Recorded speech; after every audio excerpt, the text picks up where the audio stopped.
When you hear the name Janet Jackson, a flood of images might come to mind. The breakout star who stepped out of her brother's shadow. The woman who turned dance routines into cultural events. The artist behind some of the most iconic video clips of the MTV era. Or that notorious Super Bowl moment and its, some would say, undeserved fallout. For me though, Janet represents something else entirely. An artist who mastered the balance between pop perfection and purposeful storytelling, all while conquering the charts in a way virtually no one else has done since. With her fourth studio album, Janet Jackson's Rhythm Nation 1814, Janet did the impossible.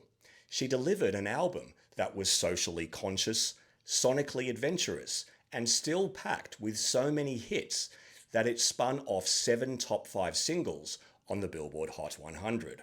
That record has stood untouched for more than 3 decades. Hi, I'm Roger, your resident pop charts nerd, and today we're diving into how Janet fused activism, artistry, and chart strategy to create another of the greatest streaks in pop history. Let's break it down single by single.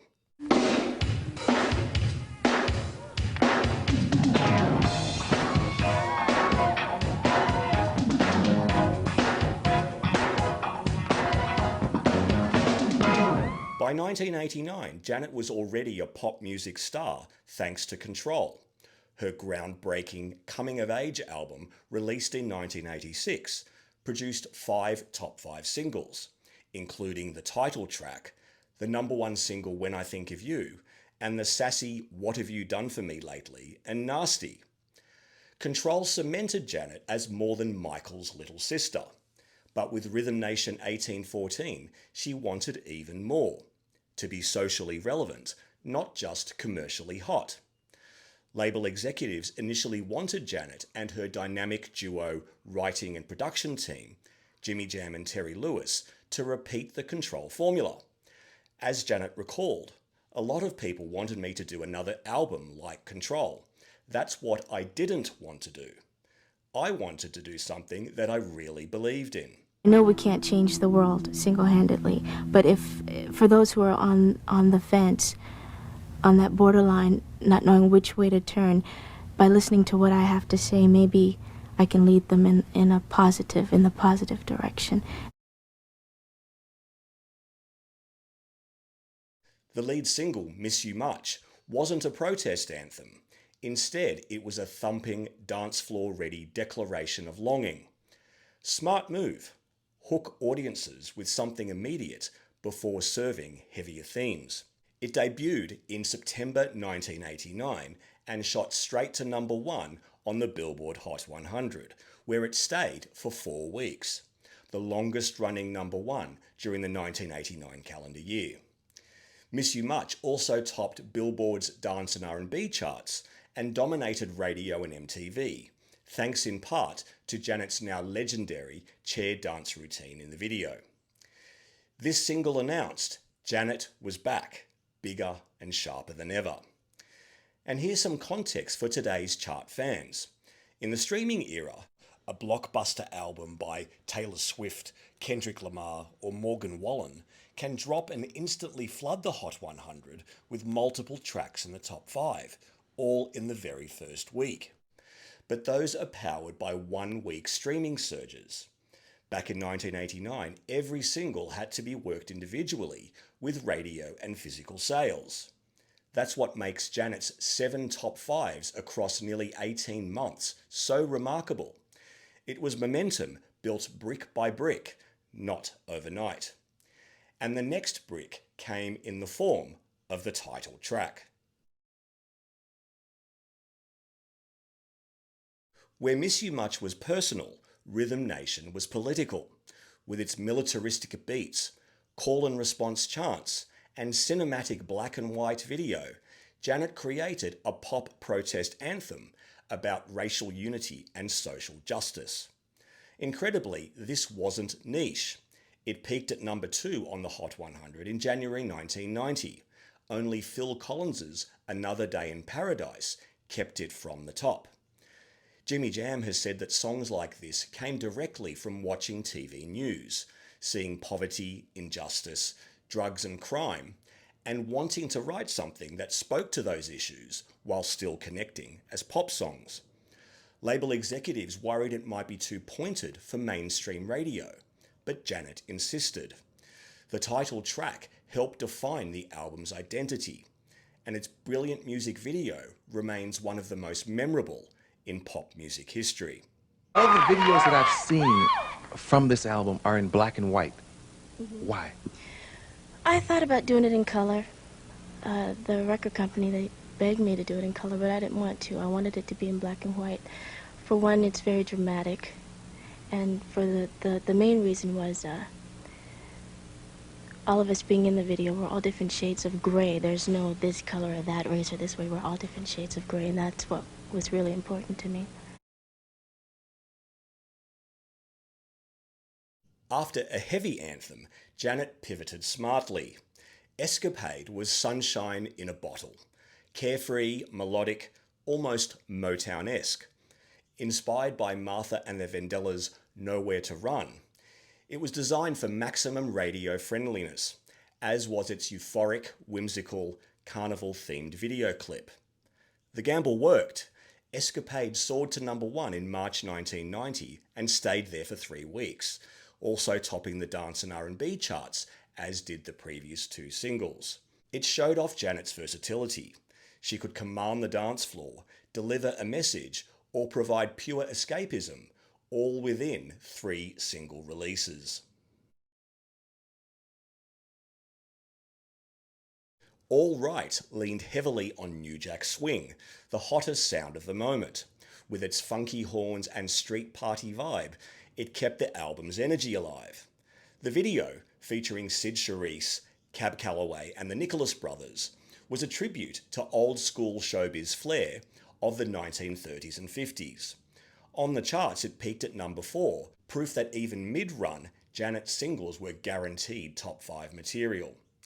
It may not have gone #1, but it deepened the streak and reminded fans Janet was never afraid to experiment. By mid-1990, after 4 up-tempo tracks, it was time to slow things down. Come Back to Me, a lush ballad whose video was directed by Dominique Sena and filmed in Paris, let Janet show her softer, more vulnerable side. It was a strategic release. Radio programmers love variety, and a ballad kept the album's singles from sounding repetitive. It peaked at #2 in August 1990, blocked by Mariah Carey's Vision of Love, which coincidentally features prominently in my most recent video, my very first video. I'll drop a link in the description. Anyway, Come Back to Me gave Janet her biggest ballad success to date, arguably alongside Control's also #2 peaking Let's Wait a While. It also proved she could compete directly with the vocal powerhouses of the era. Just when the music world thought it had Janet figured out, she flipped the script again. Black Cat was pure rock, guitar-driven, aggressive, written entirely by Janet herself. It was also the last song recorded for Rhythm Nation 1814, added because Janet and Jam & Lewis felt the record needed a harder edge. She co-produced it with Jelly Bean Johnson and brought in Michael Wagner, a rock-metal mixer, to give it authenticity. This was risky. Radio might reject it. Fans might be confused. But the risk paid off. Black Cat hit #1 in October 1990, making Janet the only artist of that era to top the Hot 100 with a song she wrote solo. It proved her versatility wasn't just an illusion. She could truly cross genres. By late 1990, over a year since its release, most albums would have run out of steam. Not Rhythm Nation. Love Will Never Do Without You, with that famous Herb Ritts video featuring a stripped-down, natural Janet for the first time, became one of her signature songs. It climbed slowly but surely, hitting #1 in January 1991. This gave Janet Rhythm Nation's 4th Hot 100 chart topper, its 7th consecutive top 5 hit, and 6th top 2, with Alright the only single to miss. Janet Jackson's Rhythm Nation 1814 became the first album ever to generate Hot 100 number ones in 3 distinct calendar years.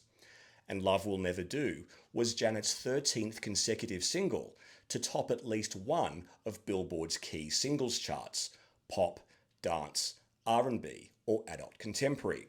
While 2 other albums, Bad by Brother Michael and later Katy Perry's Teenage Dream, scored more number ones, Rhythm Nation is the only album in history to have its 7th commercially released single top the Hot 100. It's worth pointing out, even though today's albums sometimes see multiple singles flood the top 5 on release week, as I mentioned earlier, no album in the streaming era has sustained 7 different singles, all climbing into the top 5 the way Rhythm Nation did. Multiple albums over the years have nabbed 5 top 5 singles, and Taylor Swift's Midnights scored 6 in late 2022 and early 23. But Janet's record remains unmatched, proof that longevity and consistency across singles is a tougher feat than opening week streaming domination. At the tail end of the album cycle came State of the World. It was released to radio only, no commercial single in the US, which meant it was ineligible for the Hot 100 as per the chart's rules at the time. It reached number 5 on Hot 100 airplay, and some believe that if it had been released commercially, it could have boosted Rhythm Nation's tally to 8 top 5 singles. Why hold it back? Good old label strategy, as I touched on in my Mariah video. As with the single Rhythm Nation, State of the World dealt directly with societal issues, this time poverty, drugs, and social decay. Her record company, A&M, may have worried it was too heavy for a wide pop audience once again, and chose to protect the album's sales instead. It's one of pop's great what-ifs. From September 1989 to January 1991, in less than 18 months, Janet Jackson's Rhythm Nation 1814 generated more than a year of continuous Hot 100 dominance. 7 top 5 singles, including 4 number 1 hits, tallying 9 weeks in the top spot. But behind the stats was a constant tension. Janet versus the label, risk versus safety, political messages versus pop escapism. Janet insisted on a concept album when the label wanted Control 2.0. She pushed songs like Rhythm Nation and State of the World despite their heavier themes. She crossed into hard rock with Black Cat, something few women in pop dared. And she still delivered 7 straight top 5s, a feat unmatched in chart history. And in the modern landscape, Janet's achievement shines even brighter. Hers wasn't a 1-week streaming spike. It was 18 months of careful strategy, singles promoted one by one, each reaching the top 5 the old-fashioned way. That's why her record still stands. The lesson? Chart streaks aren't just about numbers. They're about the risks artists and labels take and the way those risks pay off. Janet Jackson's Rhythm Nation 1814 remains not only a commercial and critical success, but also a landmark in proving that pop music could sell millions and still stand for something. And while Janet later encountered more career-defining moments in a much less positive manner, that in no way diminishes her achievements of the late 80s and early 90s. That's the story of Janet Jackson's Rhythm Nation 1814, a record-breaking streak built one single at a time.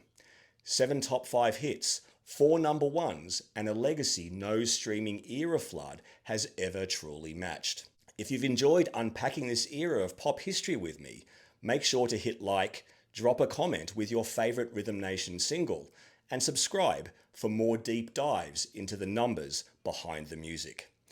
Until next time, remember, the charts don't just tell us what's popular, They tell us the story of pop itself. I'm Roger, your Pop Charts nerd. Bye for now.